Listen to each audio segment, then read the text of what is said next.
Bingung saya saudara, yang mana yang benar. Saya sebagai orang peramal nasib juga bingung. Maka itu saudara, peramal nasib saudara, kalau Anda percaya pada peramalan nasib, Anda sudah mempertaruhkan diri Anda di bawah kutuk kuasa si iblis. Saya bikin tulis-tulis 9 macam diajarkan. 9 macam.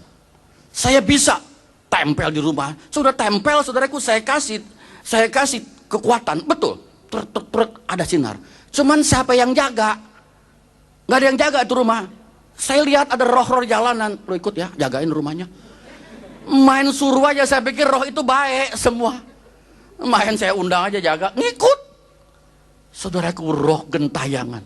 Begitu mata saya terbuka penglihatan, saya jadi bingung. Orang dengan setan saya tidak bisa bedakan. Sama kalau lagi ngumpul, apalagi kalau tetangga dekat sana lagi ngeruat, pakai golek banyak begitu macam saudara. Jadi saya lihat itu yang nonton dengan yang ditonton sama. Semacam saudara, kalau lihat, kok itu ada orang, suka begitu kan? Orang nggak bilang tuh setan, dah orang, tuh ada kakek-kakek di situ ngapain? Mana? Nggak ada. Saudaraku, saya bisa gila. Kenapa? Kalau pergi ke wihara, pergi kemana, saya melihat ada meja, ada kursi, ada tempat yang disembahyangi. Saya bilang lewat sini, sini, jangan situ terkena. Mereka bilang nggak ada apa-apa. Kok bagaimana? Lihat dari mana? Itu loh ada meja, saya lihat begini. Saudara bisa gila tiap hari ngeliatin hal seperti itu. Ya, setan orang saya udah nggak tahu yang mana ngomong-ngomong. Ada nenek-nenek datang minta siri, katanya siri. Minta duit, nggak ada. Saya bakarin duit yang orang mati itu bener jadi duit saudara. Coba luar biasa mah. Saudaraku, siapa yang nggak senang? Saya nggak pernah ketemu Yesus, nggak ada. Saya sembahyang, saudaraku, kuankong saja sudah 3.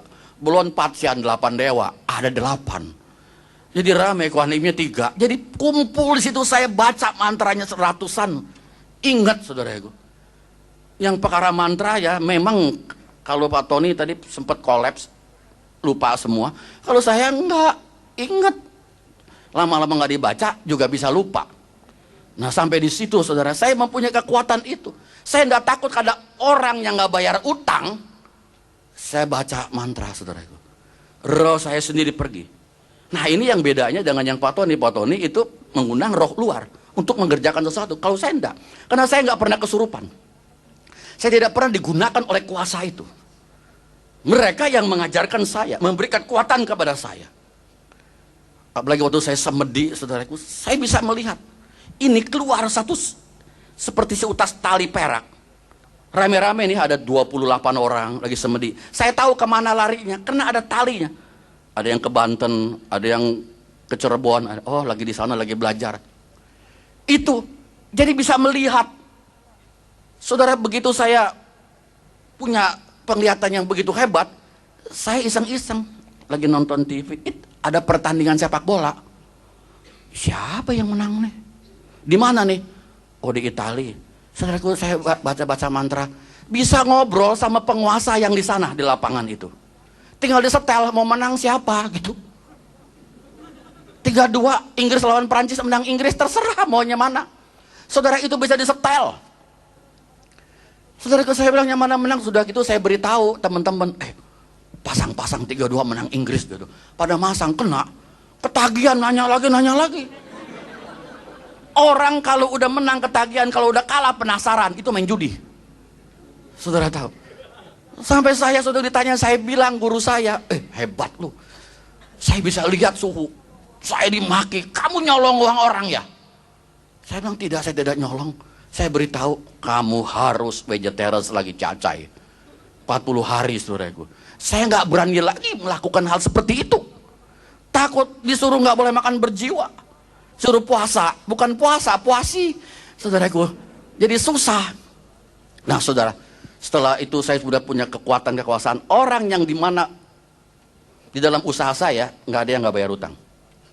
Saya baca mantra baik yang di Semarang, di Solo, di Surabaya. Kalau terlambat bayar sampai 2 bulan gak bayar, saya panggil. Saya tanya, mau bayar gak? Rohnya dipanggil. Saudaraku, sama dengan orang-orang yang biasa. Sepi, masih belum ada duit. Nah, dagangannya rugi. Gitu melulu ngomongnya. Saya bilang enggak mau tahu, bayar 3 hari lagi. Saya suruh pulang. Saudaraku, hati orang itu merasa ingin bayar, takut gitu. Bayar, saudaraku, transfer. Saudara, siapa bilang roh itu tidak bisa dimain-mainin? Bisa. Karena orang-orang dunia, saudaraku, mempunyai tubuh dosa dan tubuh maut. Maka berlakulah hukum dosa dan hukum maut kepada setiap orang itu. Nah, saudara, saya pikir saya sudah hebat. Saudara tahu kalau orang Tionghoa itu sembahyang meja, saudaraku, yang pakai tebu, itu kalau saudara lihat itu tebu naik ke langit, saudara. Saya lihat, waduh, luar biasa. Lagi mau sinja, begitu ya. Katanya tepekong turun, tepekong naik, itu langit terbuka. Saudara nonton, waduh, ribuan dewa-dewa. Siapa yang gak seneng? Waduh, enak ya ngelihatnya. Ngelihat ada 4 orang yang bisa lihat saya, Ibu Vera, mama saya, dan 1 Ibu Sri. Bisa melihat, aduh, lihat tuh. Bisa naik, saudaraku, itu roh-roh di udara. Alkitab mengatakan, ya, Efesus 6 itu, penghulu-penghulu, penguasa-penguasa. Saudaraku, siapa yang tidak senang bisa demikian? Jadi, saudaraku, saya anggap saya ini punya ilmu hebat. Saya bisa tahu, saya tantangin orang ribut. Kalau saya pergi ke puncak, roh-roh di situ, saya tantangin. Kalau ndak ribut, nggak betah gitu. Pengen tahu siapa yang lebih kuat. Waktu ke Bali, saudara, guru saya sendiri mau kabur. Itu Bali, saudaraku. Ada satu yang kuat begitu itu waktu guru saya sampai takut. Disergap. Baru datang sudah disergap. Akhirnya cari perdamaian. Dikasih bendera kecil. Taruh di depan mobil, ditancap. Nggak kelihatan benderanya. Itu yang lain lihat, langsung pergi. Langsung pergi. Heran, saudara. Ya. Gareng ketemu. Petruk nggak ada. Semar ada. Saya ketemu, saudaraku. Sun Gokong ada tuh, heran.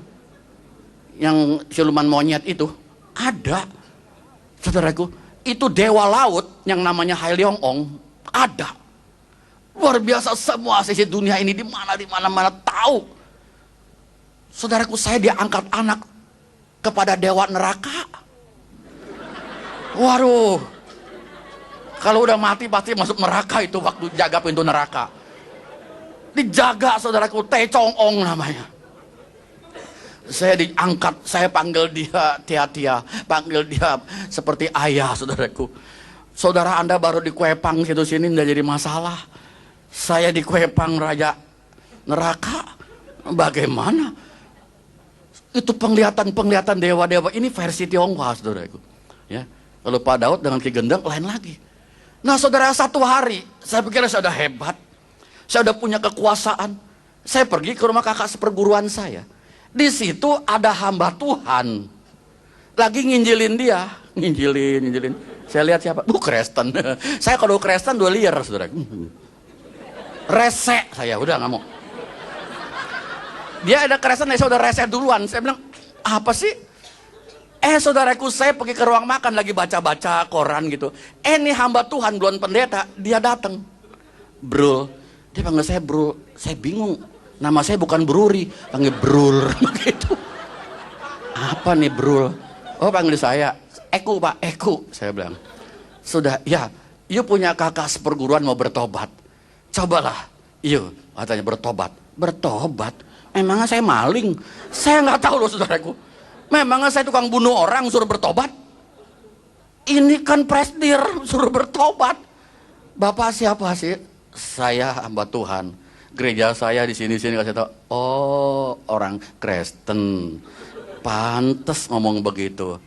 Begini dah, kalau Bro